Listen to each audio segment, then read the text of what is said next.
Welcome to McPlum, simple solutions served daily. You're starting now.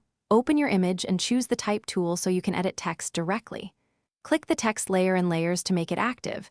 If there's no text layer, click where you want it and type. Once done, pick font, size, and color from the options bar. These settings determine legibility and layout. Make sure to use smart objects for scalable text.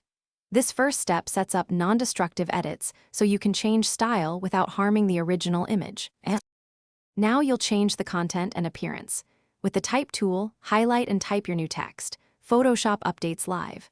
Then open character and paragraph panels to control kerning, leading, and alignment. These small tweaks affect readability. If you need effects, convert the text to a smart object first, then add layer styles like drop, shadow, or stroke so they remain editable. Once done, rasterize only if necessary for filters. This middle section refines both how the text reads and how it sits on the image.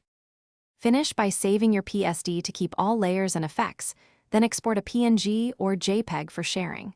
When exporting, confirm image resolution and color profile. Too low resolution makes text soft. If text appears blurry, make sure anti-aliasing is set appropriately and the layer isn't scaled non-uniformly. Scale in a smart object for crisp results. If Photoshop flags missing fonts, replace them or activate the correct font. One troubleshooting tip: use undo and layer visibility to isolate and fix problems quickly.